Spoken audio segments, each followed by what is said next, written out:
Hello, I'm Chris Richmond, and today I return to the village of Litcham to check out their newly restored church bells.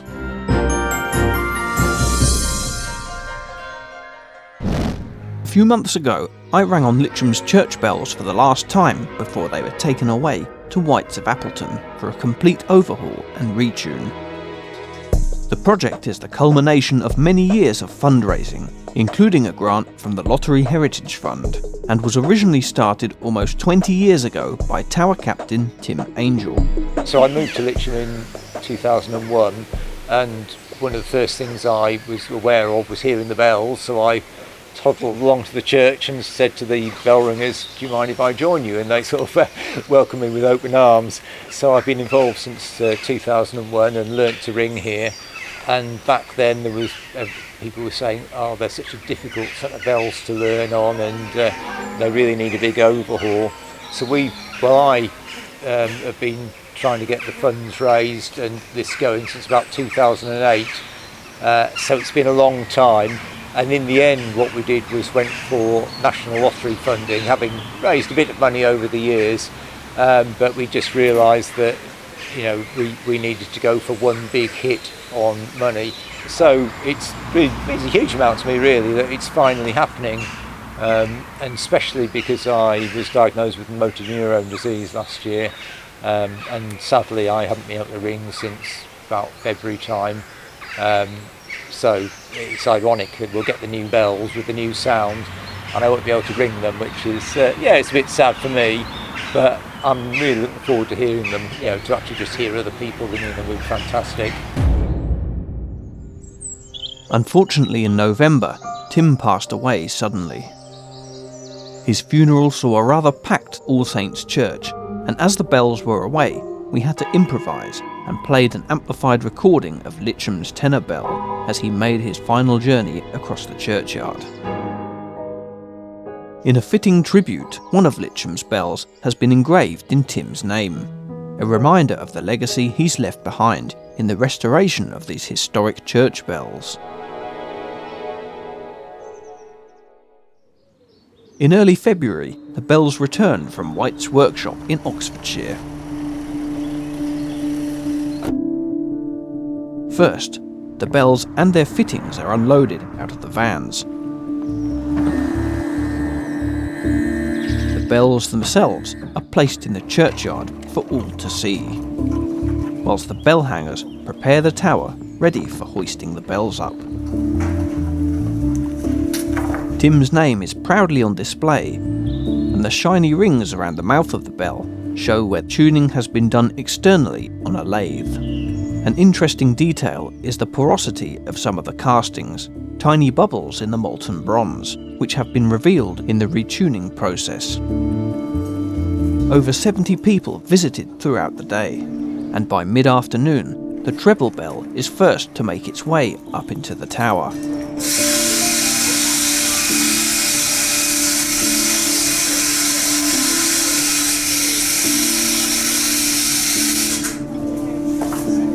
Soon to be followed by the second,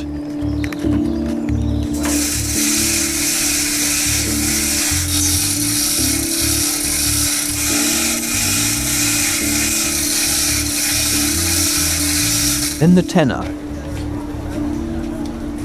pretty big one, isn't it? At least.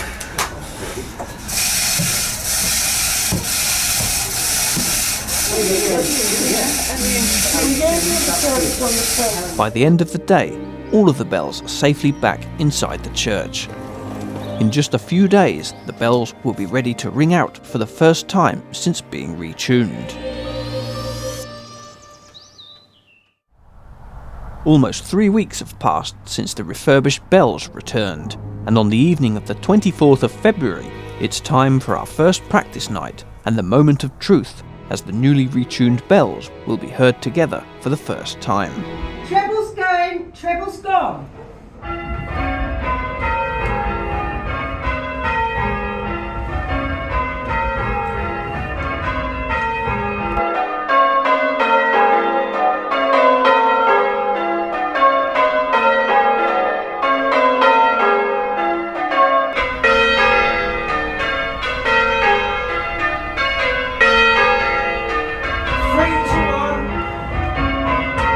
young Jaden Stebbings caused the changes.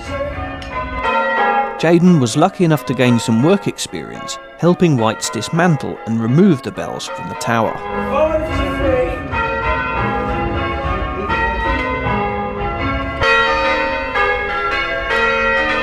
Outside, a small crowd gathers to hear the glorious bells, including Tim's wife Helen and some of his old uni friends who have made their way here specially to witness this historic occasion.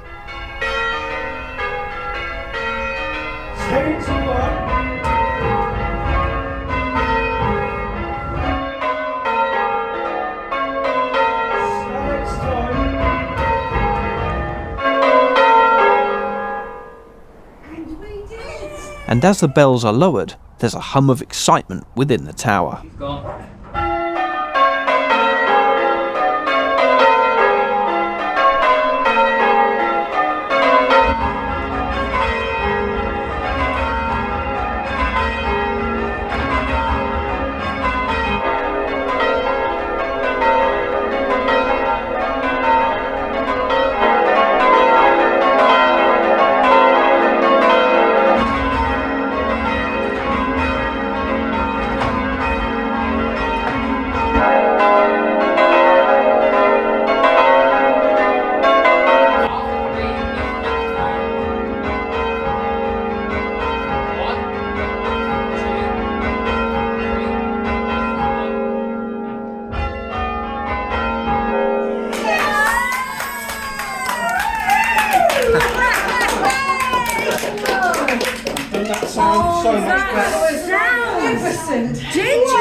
That was ethereal. That. I know. Oh my! Yeah.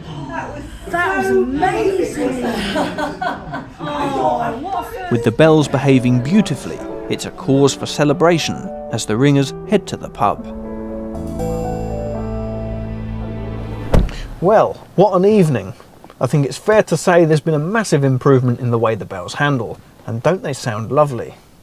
For comparison, here's how they sounded before.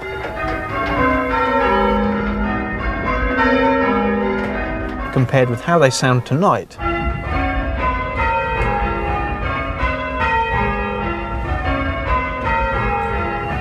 The project has been a success.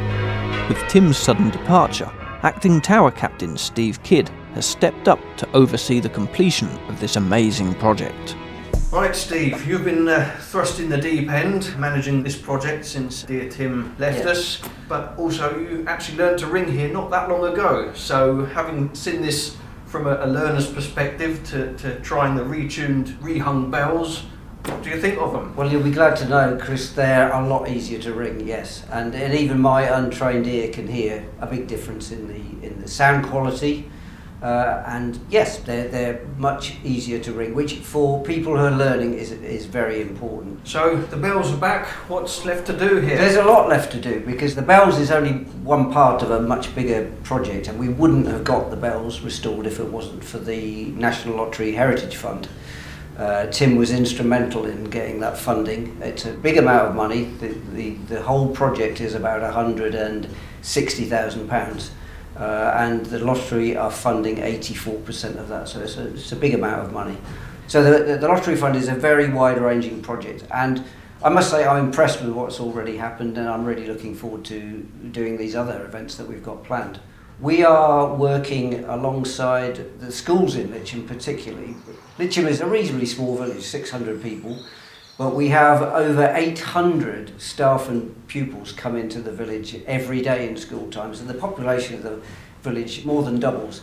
And I think the lottery recognised that this was an opportunity to reach an awful lot of people that we wouldn't normally do.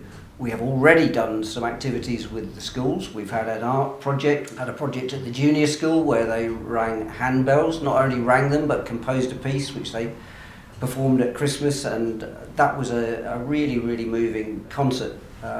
So those are two things that have already happened. And in the pipeline, there are projects around graffiti, because this bell chamber has a wealth of graffiti in it, and downstairs we actually have medieval graffiti. Students will be designing a bell and clock focused trail around the church, and for the wider community we're also looking at using the resources that the church has to offer for well-being.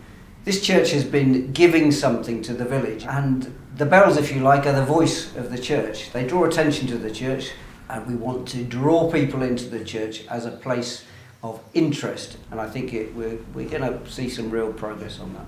So, have you got any advice to anyone wanting to start to learn to ring bells here and try these wonderful new shiny bells? Well, the advice would be to do it. It's an exercise.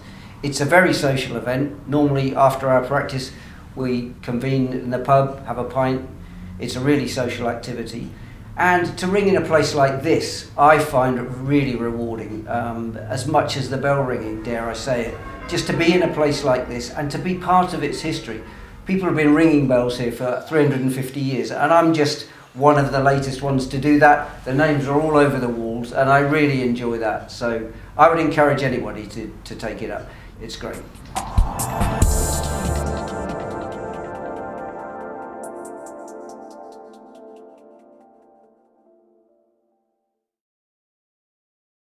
Now for the obligatory closing paragraph. If you enjoy my quirky, if slightly self-indulgent adventures, please don't forget to like and subscribe. I really appreciate your support. Thanks for watching, and goodbye.